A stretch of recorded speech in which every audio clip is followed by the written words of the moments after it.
The art director's debrief, the Three Musketeers, the economics of honor, D'Artagnan's English gamble. Hello, and welcome back to the Emotive archive. We left our heroes with a dark and profound revelation, the terrible secret of Athos's past and his connection to the villainous Milady de Winter.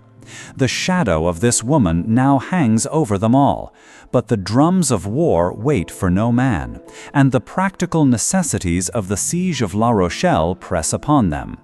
In the chapters we declassify today, 29 through 32, Dumas brilliantly pivots from Gothic tragedy back to the pragmatic, often comical, realities of a soldier's life. This section is a fascinating exploration of a theme often overlooked in heroic tales: the economics of honor. How does a man of honor, a musketeer, acquire the funds necessary to function in a world driven by wealth and status? Today, we will analyze the two very different answers provided by D'Artagnan and Porthos, one through a dangerous gamble of valor, the other through a theatrical performance of vanity. Our story begins with D'Artagnan, who, unlike his friends, possesses a tangible, high-value asset, the magnificent diamond ring given to him by the Queen. This ring is more than just jewelry. It is a symbol of his service, a proof of his connection to the highest power in the land. His decision to sell it is a significant one. He is, in essence, liquidating his badge of honor to pay for the practical tools of his trade, a horse and equipment for his servant. This is the first lesson in the economics of honor. Sometimes the symbol of honor must be sacrificed for the practice of it. A musketeer cannot fight for the Queen if he cannot afford a horse to ride into battle. This simple transaction, however, immediately leads him into a complex international incident. His path crosses with Lord de Winter, the brother of Milady's late husband. From an espionage perspective, this is a critical encounter. Lord de Winter is an English nobleman, an agent of a rival power, and a direct link to D'Artagnan's primary antagonist, Milady. The confrontation that follows is not a random street brawl. It is a clash between two agents from opposing sides of the Shadow War. The initial cause is a matter of national pride, with D'Artagnan taking offense at the Englishman's mockery of the French king. But the subtext is all about Milady. Lord de Winter is suspicious of D'Artagnan's connection to his sister-in-law, and D'Artagnan is eager to learn more about this dangerous woman. The duel itself is a masterclass of D'Artagnan's character. He is not just a brave fighter, he is a smart one. He is outnumbered, facing Lord de Winter and his three companions. Yet he handles the situation with a cool, calculated professionalism. His victory over all four men is a testament to his superior skill. But the most important moment comes after he has wounded and disarmed Lord de Winter.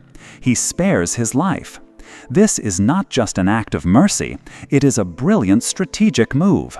By sparing him, D'Artagnan transforms a defeated enemy into a potential source of intelligence and, surprisingly, an ally of sorts. This act of magnanimity earns him Lord de Winter's respect, a commodity far more valuable than a dead enemy. The subsequent card game, where D'Artagnan wins the Englishman's horses and a substantial sum of money, is the final act of this successful operation. He has not only defended his nation's honor and proven his skill, but he has also fully funded his expedition through a high-risk, high-reward gamble.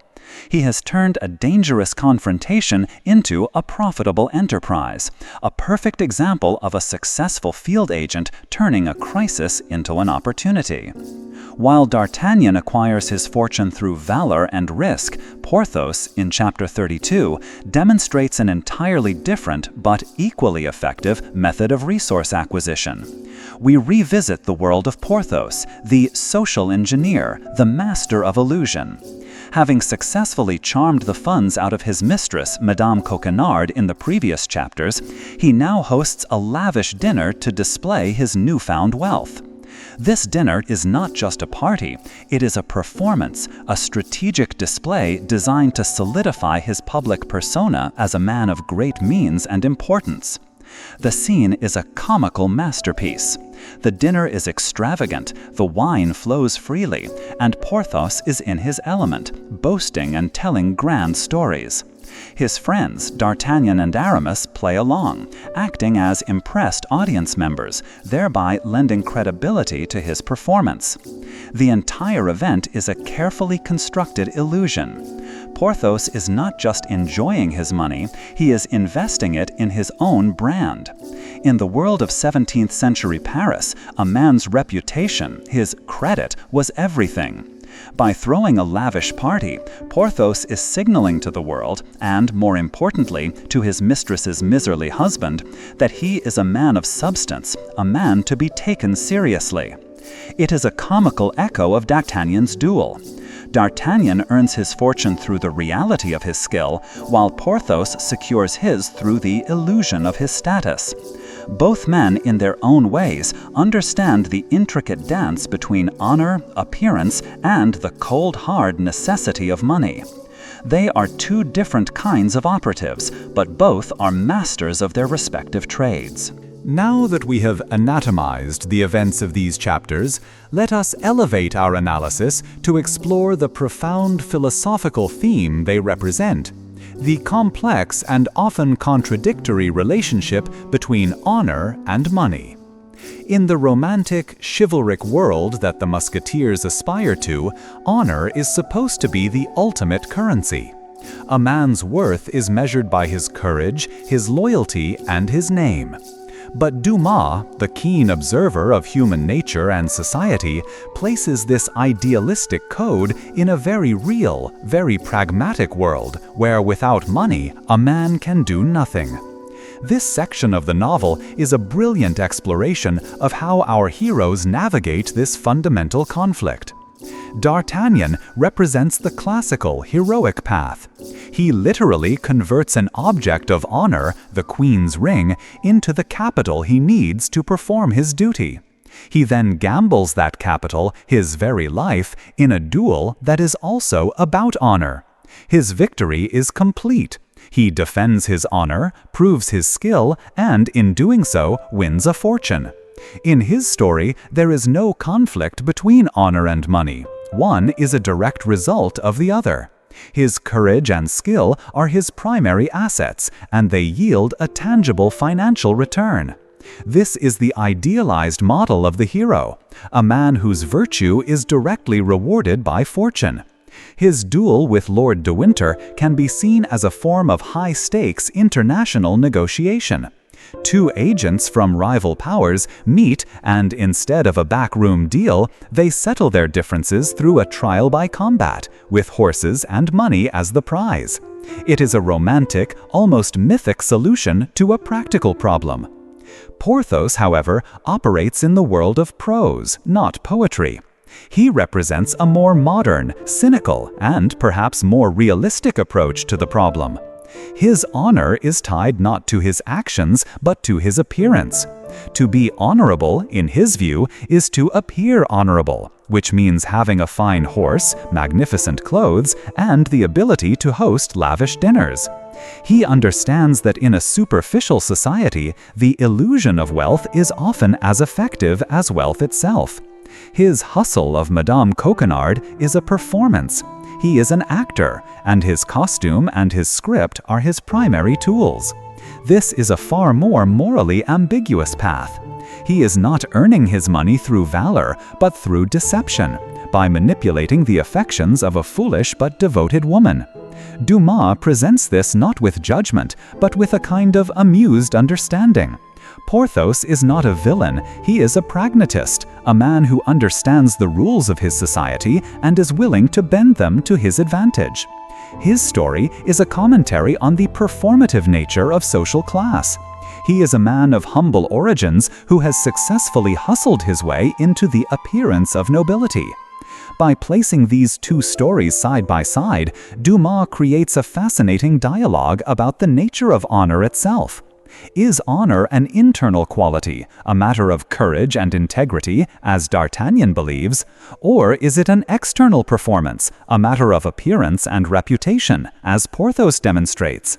The novel seems to suggest that both are valid, or at least necessary for survival in their world.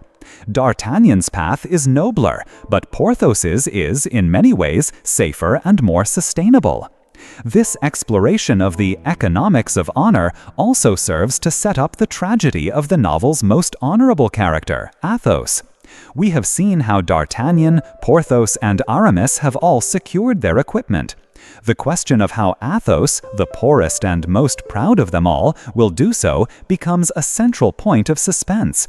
His story, which we have already analyzed, will reveal that his own past is a dark and tragic tale of the collision between immense wealth and catastrophic dishonor. His character serves as a cautionary tale, a ghost of what can happen when the relationship between honor and money becomes corrupted. In conclusion, these chapters are far more a simple interlude about getting ready for war.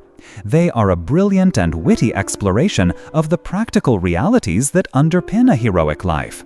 Dumas shows us but even the greatest heroes must find a way to pay their bills. D'Artagnan does it through a heroic gamble. Porthos does it through a theatrical con. Both succeed, proving that in the complex world of 17th century Paris, there is more than one way to be a musketeer. They are now fully equipped, their private financial missions complete, and ready to face the public dangers of the siege of La Rochelle. Thank you for joining me in the Emotive Archive.